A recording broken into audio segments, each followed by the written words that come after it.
The Easter story of our resurrected hearts and new life begins early in the morning, just before dawn. And in the joy of this Easter morning, we must start where the biblical story does, with a journey to the tomb. In the stillness and in the darkness, Mary made her way to the place of death, probably carrying spices to anoint Jesus' body. She persisted through the darkness, persisted in doing the necessary work in preparing Jesus for burial. Her beloved one, Jesus, the one who had healed the sick, the one who offered forgiveness for sins, and the one who gave new life, was dead. And in the stillness and darkness of this morning, she made her way to a stone tomb that contained her shattered dreams and broken heart. We all know what it's like to walk down that road like Mary did. It's a journey as old as the first Easter, and it is still real for us today.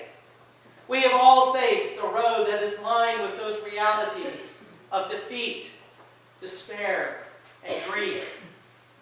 Those feelings that are near to us as the loss of a loved one because of an accident, or in the heartache of a child gone astray, or in that sinking feeling of never quite measuring up, and in the deep grief of death. Mary's journey that morning is our journey on many mornings, and is even as difficult as some of those journeys feel, we can find good news in them. If we allow our eyes to see the signs of victory. We can see an example of one of those signs here on that first Easter morning when we read in the Bible that Mary Magdalene came to the tomb and saw that the stone had been removed from the tomb. Now sure, it looks like a huge sign to us now, a really big sign. But that's because we know the end of the story. Mary misses the sign of the empty tomb. The sign that being the victory that the grave is not the end. She doesn't understand the meaning of the empty tomb yet. And she jumps to a conclusion that they have taken the Lord out of the tomb. Her world was dark that morning. I read last week that a pastor tells a story about pausing in a cemetery after he had finished a funeral. He stopped and looked at a massive stone crypt that was near where he had just concluded the funeral service. And what jumped out at him was the clear, detailed instructions that were on the door. It read, "Not to be opened under any circumstance." This message was chiseled into the face of the stone, and he thought, how strange. But then he noticed something else, that there at the base of the huge stone door was a shoot of a plant, the beginning of a small tree. This small, tiny plant had slowly forced the door of the crypt open. It was breaking the rule that was written in stone, and a shaft of light streaming into the darkness of the tomb.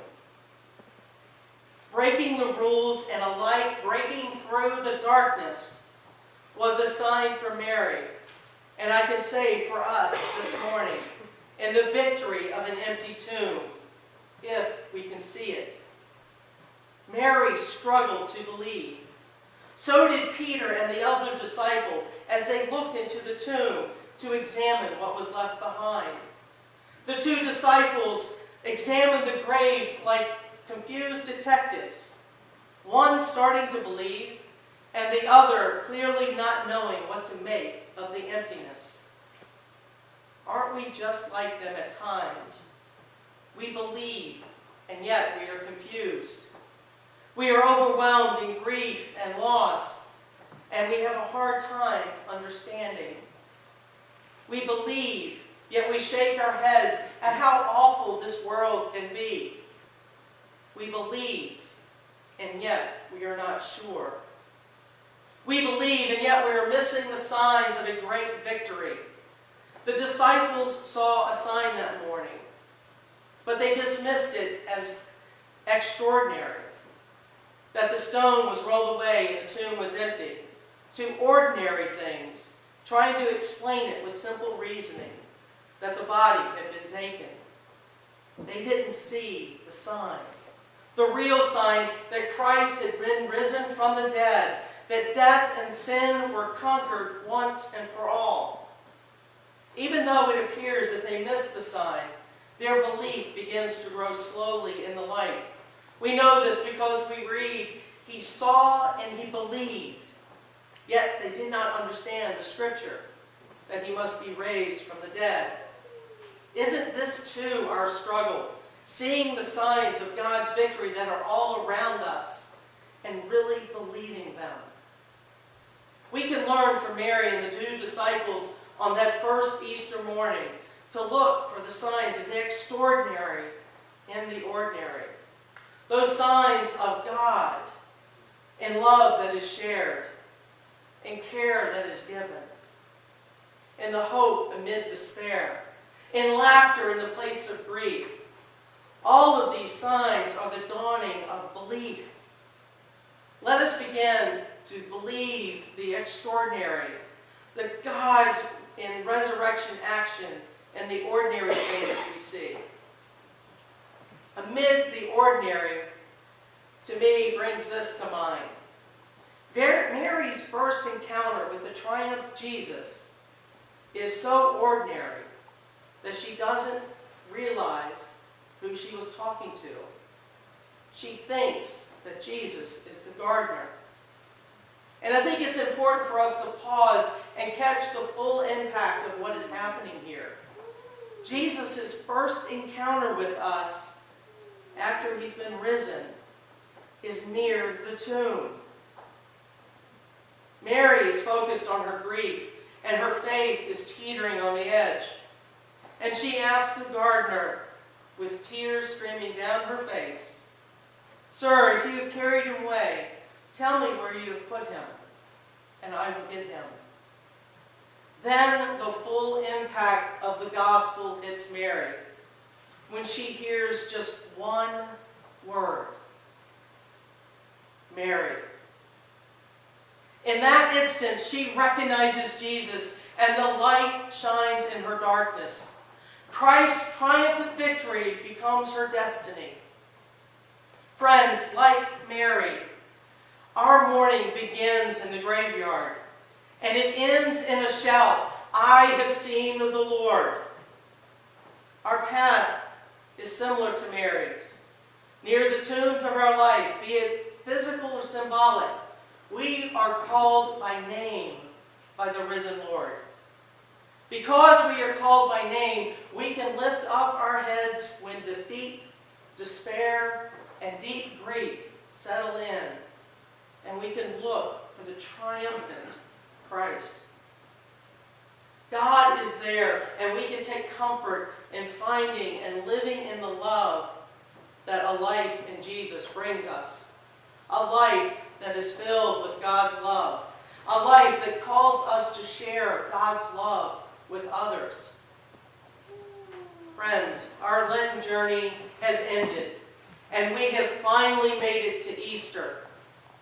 Every year we tell the same story again. An empty tomb, confused mourners, unexpected encounters with a gardener. And every year the story moves us along from searching in sadness to shocking disbelief and finally joy. Every year we meet the challenges at the heart of Easter Sunday, to persist through fear and darkness, to believe beyond what we think we know, to welcome Christ in unexpected places and faces that we see. And we decide if we will allow our hearts to be transformed by the promise and the very presence of Christ. But it isn't just once a year that we get to decide this.